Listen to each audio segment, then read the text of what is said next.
Good afternoon, Judith.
While we're waiting for some others to join us, do you have any question? Do you have any questions that you wish to deal with?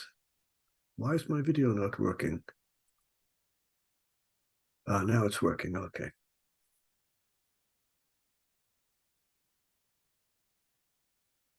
Do you hear me, Fink? Yes, I do hear you. Yeah, I have a question. Does the fifth commandment, Kibud Av V'Em, does that apply to the same way to parents and parents-in-law? Yes and no. Yes and no. In general, yes, but there's a big exception. Since the primary obligation of kavod is between the spouses, husband and wife, that takes precedence over the parents-in-law. So if there's any conflict between kavod, honor between the spouses and the parents-in-law lose. But aside from that, yes, well, one should honor one's parents-in-law. And then the other question, oh, sorry, go on. Of course, we should have a series of shiur about what honoring parents means. Let me just point out that if we have such a shiur, we will learn that honoring parents and parents-in-law has to do with taking care of their material needs. Shopping for them, helping them get dressed if they need help getting dressed, helping them with their material needs, and any expenses involved in honoring parents or parents-in-law, any expenses involved that have to be paid for by the parents or the parents-in-law, not by the children. But that would be a topic for a shir on honoring one's parents. Okay, well, what's the other issue you wanted to mention, Judith? Yeah, I once read a question that I'll ask you. If let's say a person is very poor and lives in a very small home, and her daughter needs to come to her to recuperate from a cesarean, and her mother needs to come to her to recuperate from open heart surgery, but she only has room for one of them. How does one, choose between the two? Assuming that the needs are equal, it could be that one has a great need and the other has only a little need. But assuming that the needs are similar, the older generation takes precedence. Okay. So before beginning today's topic is going to be secrets. Someone tells you something in confidence. Are you allowed to repeat to other people what you've been told in confidence? And what if the person who's speaking to you doesn't say keep it a secret? Are you allowed to repeat what you heard from other people? That's going to be the topic for today. But before we come to that, yes, Judy. Just to switch on the recording. The recording is not on? Okay. Oh, sorry. I think the recording is on. According to my screen, it's on. So it should be working as far as I know.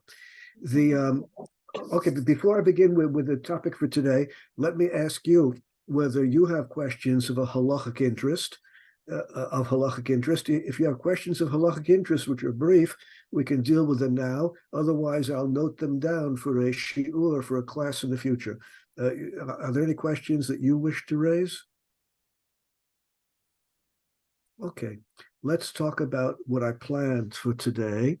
I know how to do this.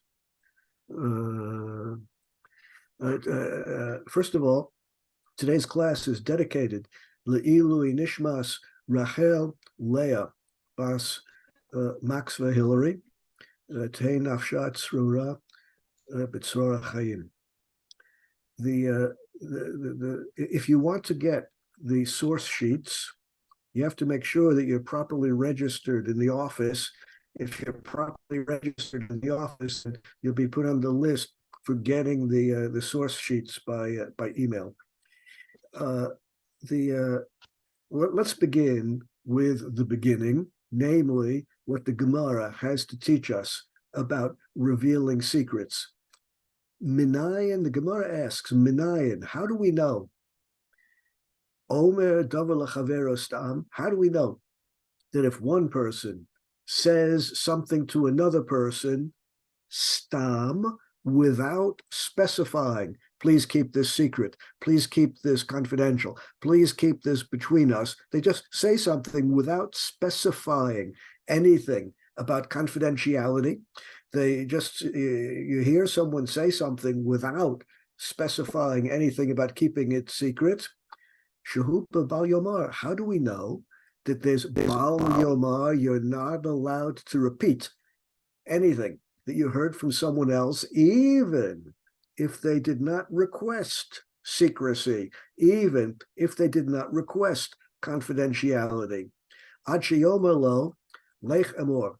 The only time you're allowed to repeat something that you heard from someone else is if they say, lech amor, it's okay to go out and publicize this. It's okay to convey this information further. So the default position is usher. You're not allowed to say, you're not allowed to repeat what you heard from anyone. That's the default position. If the person speaking to you makes an exception and says, this you're free to disseminate, this you're free to publicize, well, then that's okay. So the Gemara asks, how do we know all this? Shenamar, it's a verse in the Torah. The verse in the Torah says, and actually it's not one verse, this verse occurs over and over again. God spoke to Moshe, lemor. What is the word lemor? And there are dozens and dozens of verses of this pattern where HaKadosh Baruch Hu conveys some information to Moshe Rabbeinu in the privacy of the Ohel Moed, and then HaKadosh Baruch Hu, then God says, lemor.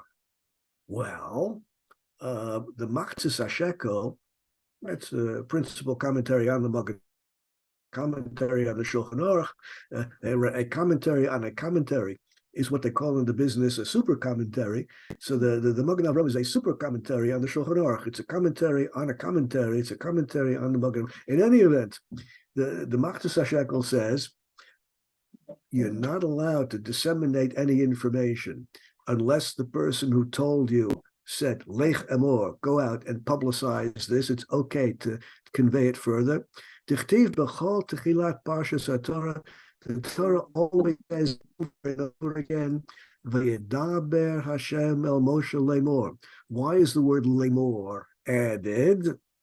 Tzivahu lemor Yisrael.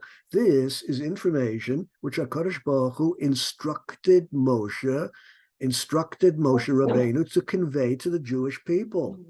Avalule tevas lemor. If the word lemor is omitted, then Moshe Rabbeinu knew he was not allowed to convey that information further. Any communication between HaKadosh Baruch Hu and Moshe Rabbeinu was private, was to be kept secret, under wraps, not publicized, unless HaKadosh Baruch Hu added the word lemor, go tell other people. It's okay to publicize this information. Well, now we have a basic understanding. Anything that anyone tells you should be kept private, unless the person made it clear that it's okay to convey this information to others. Now that's what the Gemara says. Let's take a look at the Zohar HaKadosh. The Zohar HaKadosh, the fundamental work of Kabbalah, asks, my lemor, what is this word lemor, which appears in so many verses? V'yedaber Hashem el Moshe lemor. Begin legala, madahava sasim legal.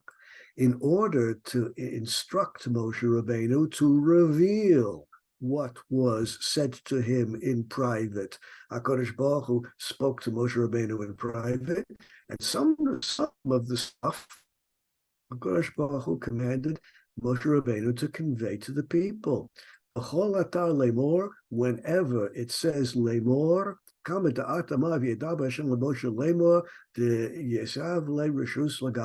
only when specific reshus, permission, is given to convey the information, only then is it permissible. Well, it's nice to see, not surprising, but it's nice to see that the halachic sources rooted in the Gemara and the Kabbalistic sources rooted in the Zohar, it's not surprising, but it's nice to see that they're in perfect agreement. That's not always true. It's not always true that there's perfect agreement. There are cases of tension, disagreement between Kabbalistic sources and halachic sources, and what to do with such tension should be discussed in another class, which we'll maybe get to at some point. Okay, well, we have the basic idea, but of course, the basic idea is never enough in halacha. We always need a finer understanding. There are always more details to be ironed out. Let's take a look at the Shiltas. Shiltas was written by in the period of the Gaonim.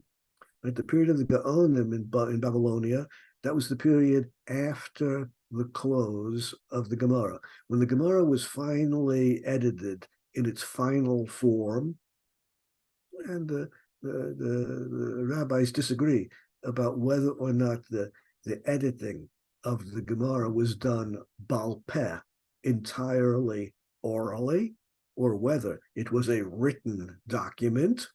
This is a disagreement among rabbis in those days about exactly how the Gemara was finalized, crystallized, how the text was established. But whichever position you hold, in days of Abai of Rava, at the end of the Talmudic period, the Gemara was crystallized, finalized in the form we have it today. The great yeshivot in Babylonia did not close shop at that time.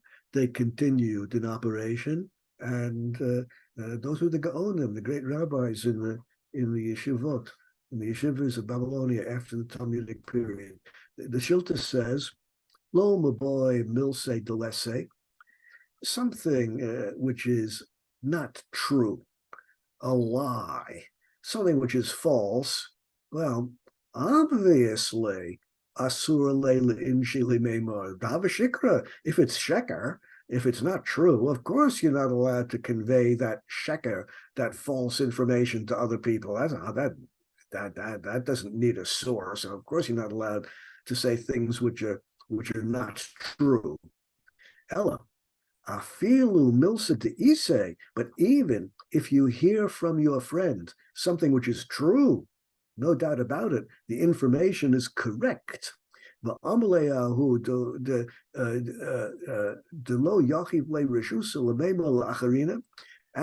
the person who told you this did not give you explicit permission to convey the information further if you were not told that it's okay to disseminate the information. Not allowed to say it.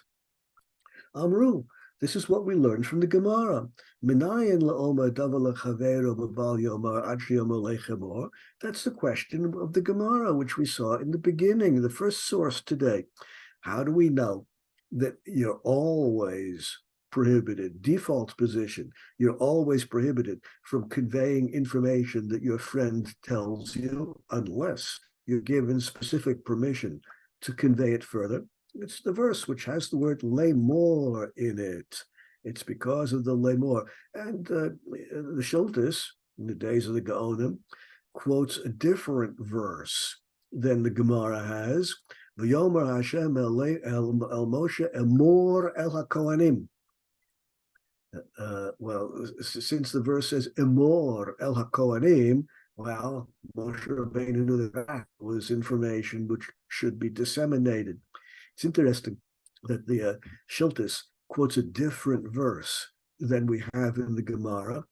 The point is the same point, and here the historians will argue about whether or not the Shiltis had a different text in the Gemara, and this is the verse which he had in his text, or is he just choosing a different verse? Well, the idea is the same. There's no change in the fundamental idea here. Bram, indeed, these are still his words. Tzarich ilahecha da'amar lemilse kame tlata. What happens, the Shiltis asks, if the information that you heard was not given to you in private, just two people speaking to each other in private? What happens if you heard the information in a public way? There were at least 3 people who heard the information. Now, someone might convey to you some information in private, just you and the other person. On the other hand, a person might speak to you in a public format, in a public forum. There are other people present who heard what is being said. Oh, someone who is willing to speak in a public forum in a way where other people hear what you are saying, well, if he's willing to speak or she's willing to speak in public in a way that others hear what is being said, isn't that sufficient indication that the person speaking doesn't mind if the information is conveyed further? If the person wanted it to be kept private, the person shouldn't have spoken about this in a public way. Well,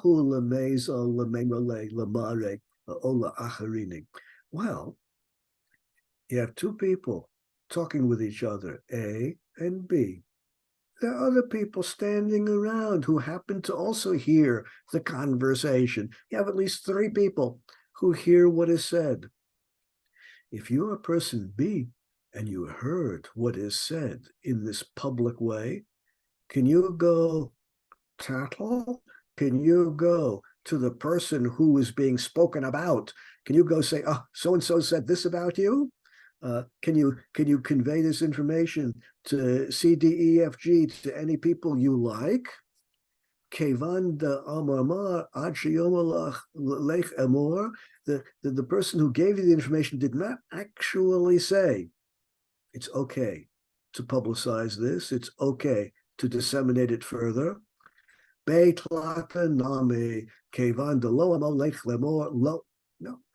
just because other people might have heard, you're still not allowed to convey the information unless you're given explicit permission. Oh, Dilma, or maybe that's not true. Dilma hanimili ki tzarich lememel elechamor heicha deloama kametlata. Maybe it's not true. Maybe the Shiltus considers if someone was speaking on the street corner, in a restaurant, in a place where others could overhear what you're saying, maybe that's sufficient proof that it's okay to convey the information further. It's not private. Maybe if you convey information in a bifahesia, in a public way, there's no problem at all. Well, at this point, the Shiltus is undecided. He's considering both possibilities.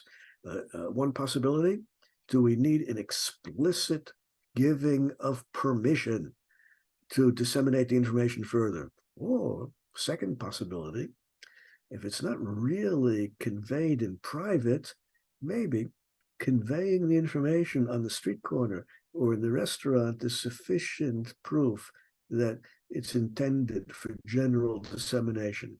Tashma, come and listen.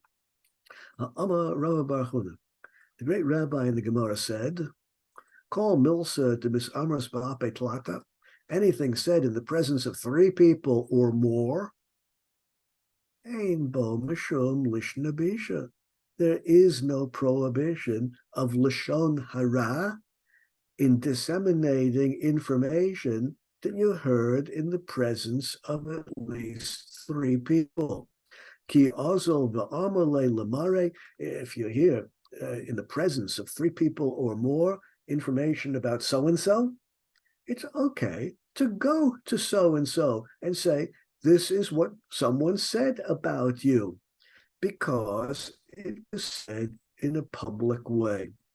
Bottom line, the Shiltus concludes that if the information was conveyed to you in private, just 2 people speaking with each other in a way that others do not overhear, then you need explicit permission to convey the information further, to disseminate it. But if someone speaks to you in a public way, public being defined as at least 3 people can hear what is being said, well, information has already been released to the public, and therefore there's no prohibition in disseminating it further. If this were a shiur dealing with lashon hara, if this were a class dealing with lashon hara, we would specify a few more requirements. Number 1, if you're going to convey the public information further in a situation of lashon hara, where something bad has been said about someone, you must be absolutely precise. You must be absolutely honest. You must be absolutely truthful. You heard in the presence of 3 people, you heard someone say, so-and-so is untrustworthy. Can you go and convey that information to others? Well, you surely cannot tell anyone else so-and-so is untrustworthy, because you have no personal evidence of that at all. All you can do is tell the truth. I heard that so-and-so is untrustworthy. That's true. You did hear it, and you heard it in a public way. And therefore you can tell the truth. I heard that so-and-so is untrustworthy. You can go to the person himself. You can go to the person herself and say, I heard that someone said you are untrustworthy. But that's conveying the truth. I heard it. Not that I know that it's true, but that's what I heard. And of course, if we're talking about a case of lashon hara, one must speak in a dignified way. One must formulate the statement in a way which is not a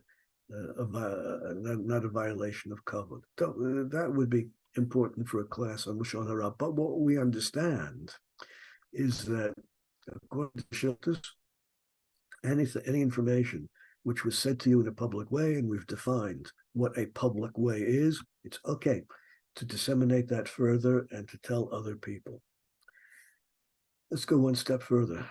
The Shiltus was from the period of the Gaonim, after the close of the Gemara. Now we go chronologically further into the Middle Ages, the Hagot Maimoniot. The author of the Hagot Maimoniot is not known. It's an anonymous work, but we do know that he was a disciple of the Maharam Rottenberg. We know that because he quotes his Rebbe, the Maharam Rottenberg, many times. So we know that he was from the High Middle Ages in Germany, but exactly who he was is not known. In any event, as with all of my classes, the sources I bring to you are only the most important, mainstream, heavyweight sources. Like the Shiltas, the Hagot Maimoniot is quoted thousands of times, and later posts can rely upon him thousands of times. He's quite mainstream. He quotes a Gemara in Sanhedrin. The Gemara in Sanhedrin asks the question, Menayan Ladayan, you have a bet din, a rabbinic court. Rabbinic court has at least 3 judges in it. Yeah, how do we know that one of the judges who sat in judgment in a rabbinic court, lo yomar ani mezakev chaverai b'mechayavim, after the 3 judges hear all the testimony, after they hear all the ta'anot, the arguments, after they see all the evidence, then the 3 judges or more, you need at least 3 judges, the 3 dayanim discuss the case amongst themselves. Each argues what he thinks is the correct verdict, and they vote. And in a typical bet din of 3 judges, it's a majority rule, 2 against 1 decides the case. It might be unanimous, either unanimous or 2 against 1. In a case where the decision was 2 against 1, the dissenting judge is not allowed to say, I disagree with the decision of the court. I voted the other way. I voted innocent. The 2 other judges voted guilty. So, of course, the final psak, the final decision is guilty, but I voted innocent, or the other way around. 2 voted innocent. He's not allowed to say, I voted guilty. No, the judges have to keep secret how they voted. The only information which can be conveyed is the final decision of the court is innocent or guilty. Exactly which judges voted which way must be kept secret. That's what the Gemara says. And how do we know this? Talmud Lomar, because the verse in the Torah says, Lo telech rachel, you're not allowed to spread tales. That's one of the foundations of the prohibition of Lashon Hara. You're not allowed to spread tales. And therefore, Dayanim must remain silent about which Dayan voted which way in the case. That's the Gemara, quoted by the Hagot Maimoniot. And of course, just because a passage exists in the Gemara is not sufficient proof to conclude that that's the bottom line halacha. After all, there could be another passage somewhere else in the Gemara which contradicts this and is more weighty. It could be that for various reasons, the passage in the Gemara is to be understood differently than you understand. Well, in order to decide, in order to come to a conclusion about how a Talmudic passage should be applied in halacha, we need the guidance of subsequent generations of rabbis. Let's see how the great Rishonim understood the halachic import of the Gemara regarding this particular point.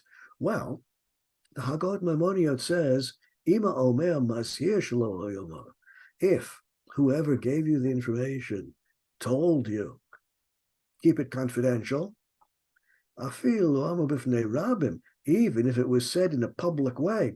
Someone stood on a soapbox in the public park and told a crowd some information, but told all the people present, it's only between us and no one outside of this circle should hear about this. Yesh bo mishum lashon hara. Then it's prohibited to convey the information further. That's what it says in the Gemara. Hahu talmid de gole milsa de itmar be midrasha. There was a Talmud who attended the shiurim, who attended the classes in the yeshiva in Babylonia back in the days of the Gemara. There was a Talmud who attended the shiurim regularly. heard some of the things that the rabbi said, and there were many people present in the Beis Midrash. There were many people who heard what the rabbi said in the Beis Midrash. Well, 23 years later, this Talmud repeated what he had heard in the Beis Midrash 22 years ago. I said 23, it's 22 years ago. Even though the statement was said in a public way, there were many Talmidim present when the information was given, still it was to be kept confidential. Amadin Gali Razia, this person is guilty of revealing secrets. It says in the Gemara in Yuma, and he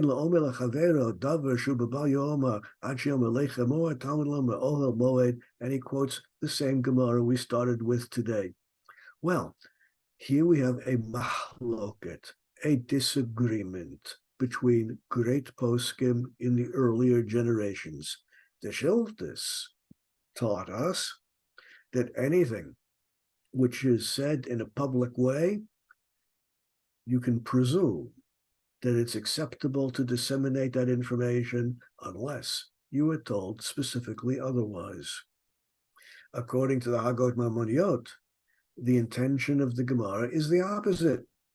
Even something said in a public way, you should presume to be kept confidential unless the person told you explicitly that it's acceptable to convey this information further.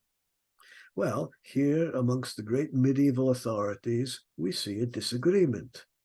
Now we want to know which position is embraced by the modern poskim. My idea of modern might not correspond exactly with your idea of modern. Periodization, dividing history into different periods, is a subject that historians love to talk about and love to argue about. When I speak about the modern poskim, the technical term in Hebrew is the acharonim, and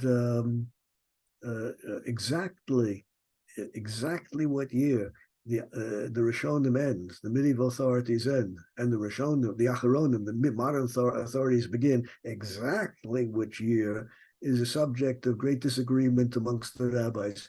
But it's a very narrow range that rabbis disagree about.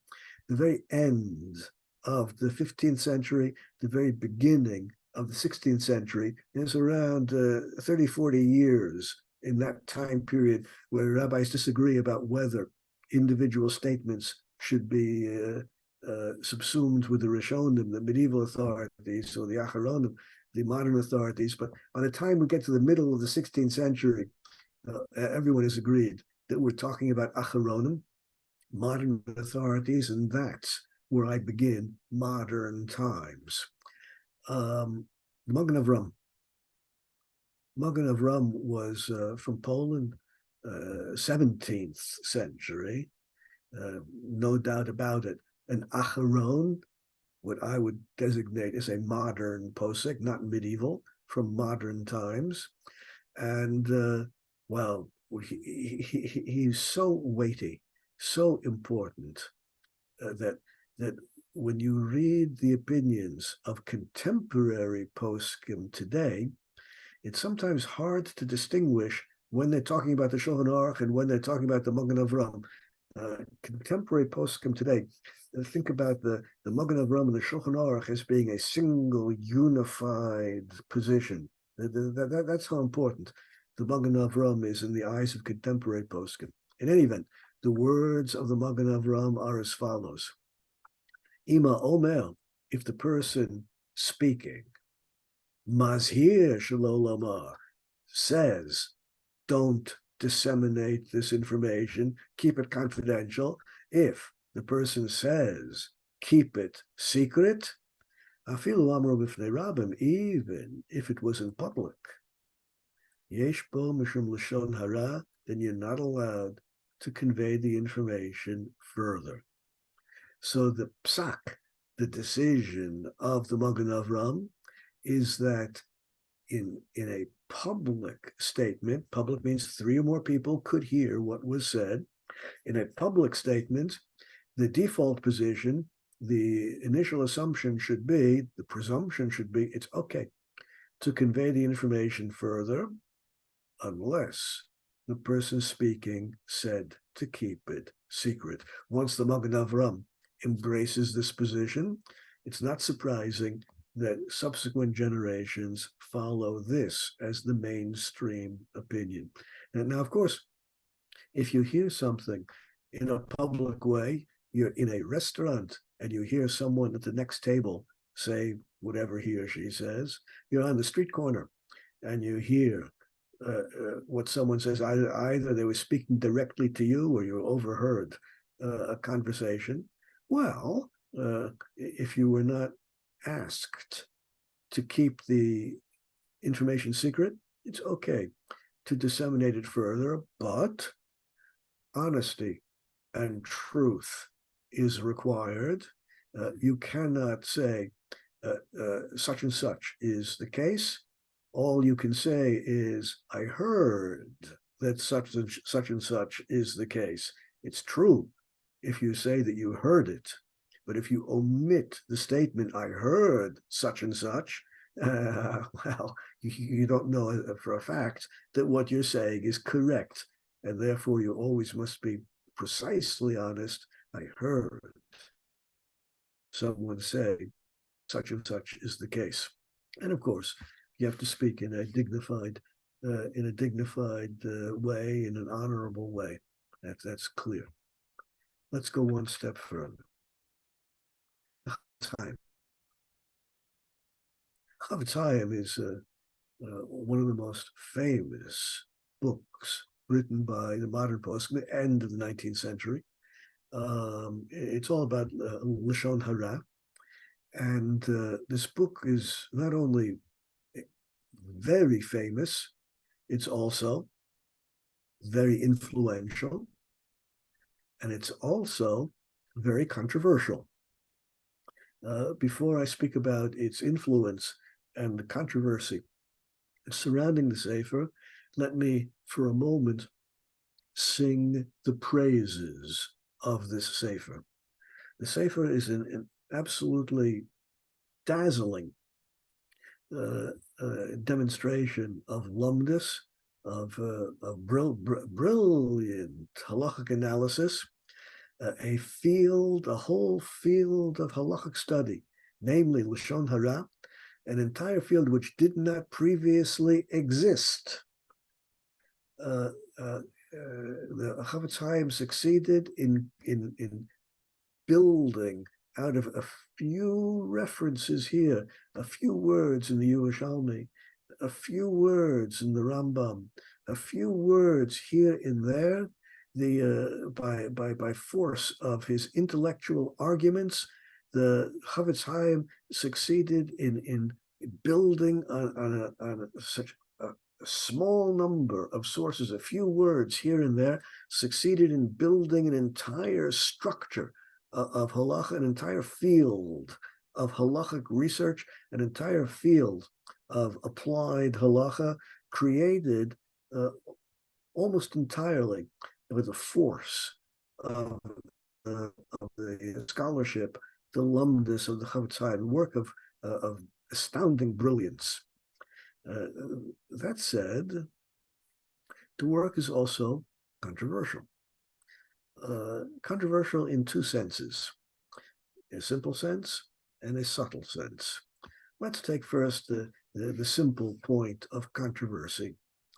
There are poskim who are of the opinion that more damage has been done to the Jewish people, more harm has been done to the Jewish people, more damage has occurred by people remaining silent because of the influence of this book, when they should have spoken up and said, so and so is a terrible person, then you must be very careful. So and so is untrustworthy, and you should not go into business with him or her. So and so is suspected of sexual impropriety and should not be allowed in the presence of potential victims. Some poskim are of the opinion that more damage, more harm, more injury has been caused to the Jewish people by remaining silent when you should have spoken up and warned people. Oh, don't marry so and so. So and so has such and such flaws, precluding any possibility of a happy marriage. Well,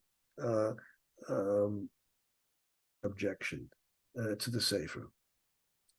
The second objection to the Sefer is more subtle. Other rabbis are unhappy with the Sefer because the entire structure of Halacha flows almost entirely out of the intellect of the author, and the whole structure of Halacha stands on vanishingly few sources. And there are rabbis who point out this is not the way to generate halacha. Halacha must be generated. Halacha must flow out of well-known, established principal sources which have been accepted by the rabbis through the generations. Drawing halacha conclusions from inference in a midrash here, an implication in a Yerushalmi passage there, this is not the way to draw halacha conclusions. In any event, the book is controversial, although the controversy is a fairly small one. The overwhelming majority of contemporary rabbis embrace the Sefer entirely. Let's see what he has to say about disseminating information which you heard in a private way or in a public way. If someone reveals to you information in the presence of at least 3 people who can hear, and it has to do with so-and-so's business affairs, it has to do with so-and-so's professional affairs, or anything similar, and we're talking about something which would be bad, some bad information, which in general you would want to keep quiet about. After all, you don't want to say anything which is going to lead to injury, harm, or pain for anyone. So, of course, since what is being said about so-and-so's business affairs, of course, what is being said about so-and-so's professional affairs is you'll harm the person's business. You'll harm his or her income. So of course, you don't want to talk about that. But since the information was conveyed in a public way, defined as at least 3 people could hear, we see that the person speaking has no objection to disseminating the information. Therefore, anyone who hears in a public way is entitled to disseminate the information further, to publish the information further, no objection at all. You can reveal what you can convey further, whatever was revealed to you, because we see that the person speaking was happy to have the information in public. However, one must follow the rules of Lashon Hara, namely, you must speak truthfully. You cannot say so and so is untrustworthy in his business affairs.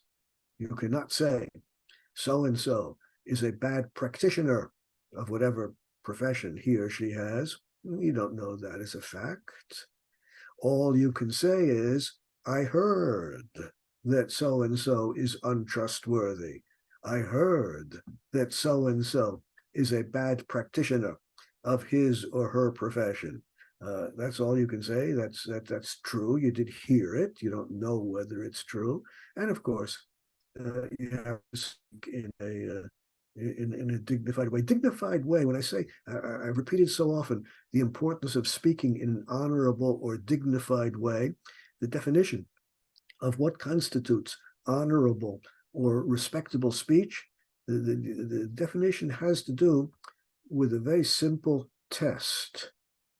Would you speak this way? Would you would you use these words if you were speaking directly to the person involved?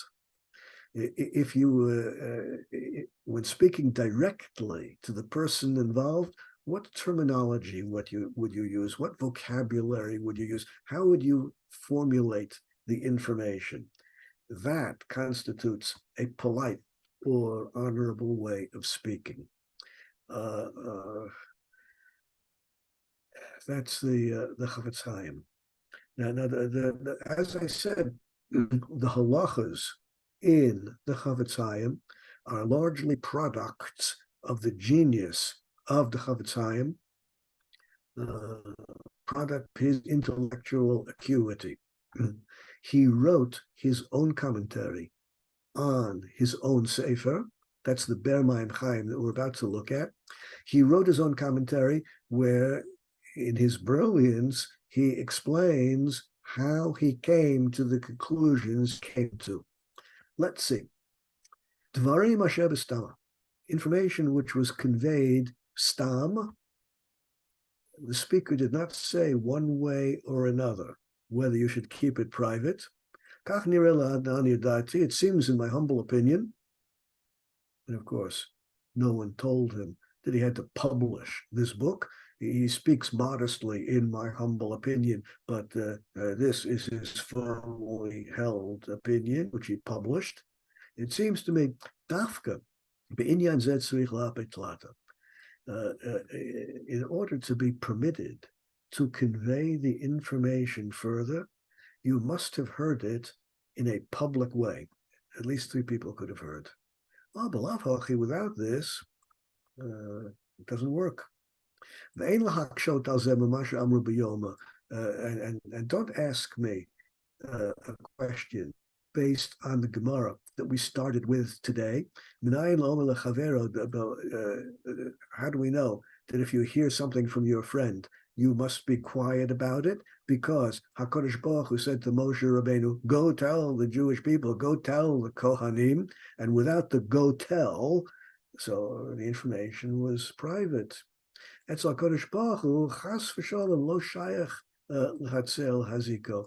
Of course, nothing that HaKadosh Baruch Hu said would ever cause injury.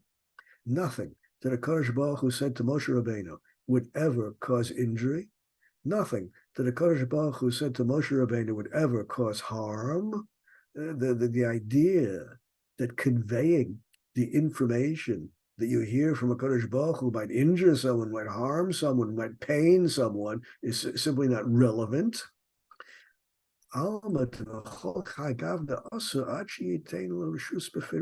But in conversation between 2 people, information that you heard from someone's mouth might cause harm, might cause injury, might cause pain. Yesh lomar, therefore we must say, hu mida tova ba'alma shetzarich adam lechargil atzmo bezeh b'chol gavnei shelo yivol adam lekilkul al yedei zeh. It's a mida tova. It's a pious form of behavior, admirable, advisable, commendable, praiseworthy. It's a mida tova to always keep quiet and not convey information further. That's a midah tova. It's good to accustom yourself not to convey information further. But that's not exactly the same as saying that you're halachically required to remain silent.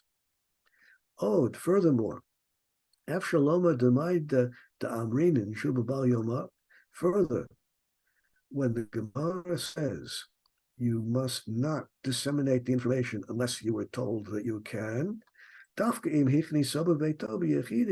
talking about a situation where the situation itself conveys a sense of secrecy. HaKadosh Baruch Hu spoke with Moshe Rabbeinu in the privacy of the Ohel Moed. Well, a parallel situation between humans would be someone says, come into my house in a private place, and I want to tell you something. Come into my office. Come into my sleep. Let's go into this quiet alleyway where no one will hear us, and I can convey to you some information. Well, the situation itself might convey the urgency of keeping secret. Someone who, in a situation, the way the information was conveyed in a private house, in a private office, in a quiet alleyway, out of the way in the park, where there are no other people around who can hear you. The situation in which the information was conveyed speaks to the secrecy of the information. The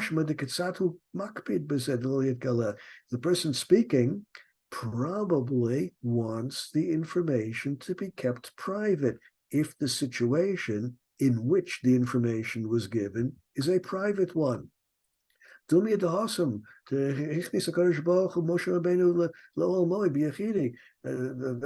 what happened in the days of Moshe Rabbeinu.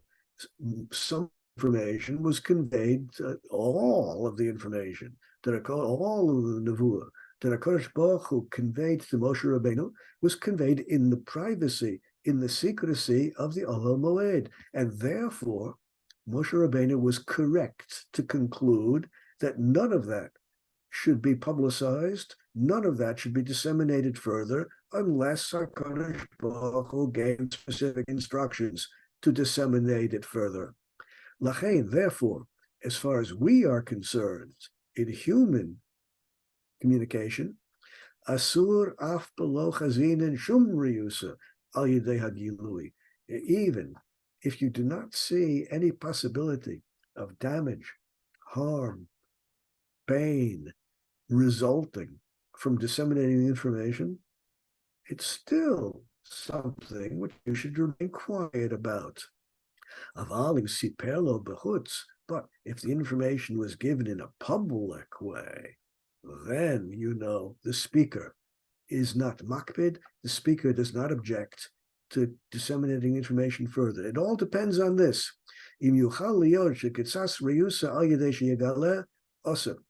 Bottom line, if there's any possibility of injury, harm, pain resulting, of course you should remain quiet, unless the information was conveyed in a public way, in which case it's also advisable, a midah tova, a pious form of behavior to remain quiet, but you're not required to do so.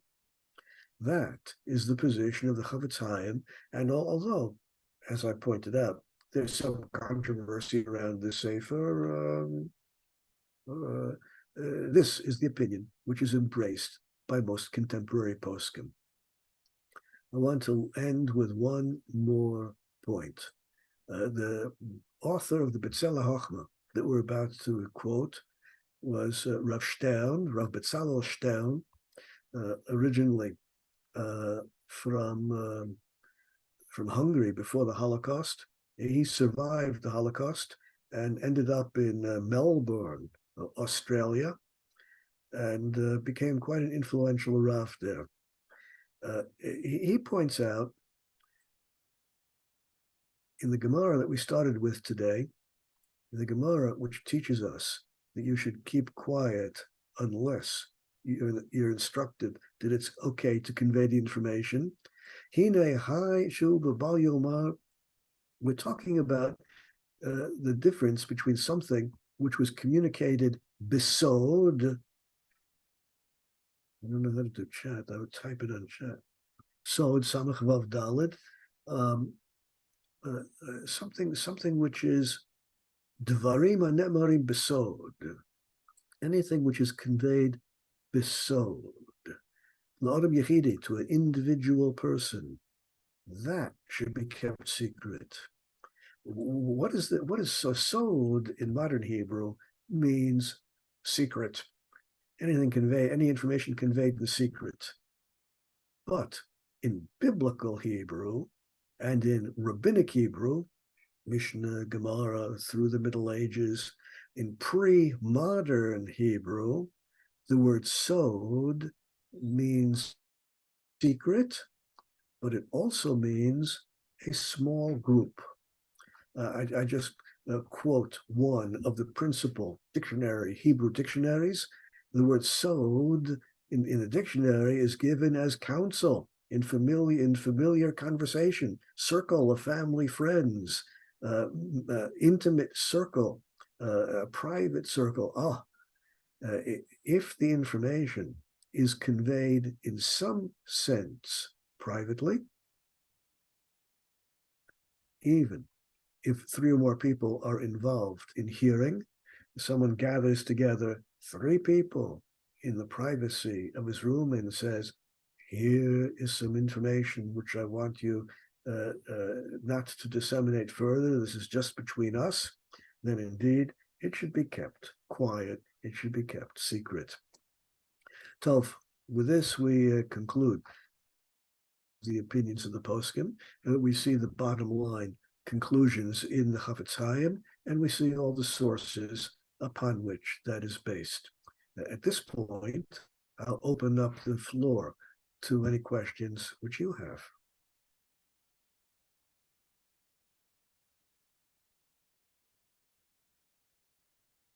Nothing of pressing nature. Then we'll pause for today, and I wish you a good week and eventually a good Shabbos, and look forward to seeing you all again a week from today. And feel free to send me questions that you want to be treated in upcoming classes. Shalom, shalom. Thank you. You're welcome. You're welcome. Good Shabbos. Good Shabbos. Good Shabbos. Did you enjoy that? Am I doing this?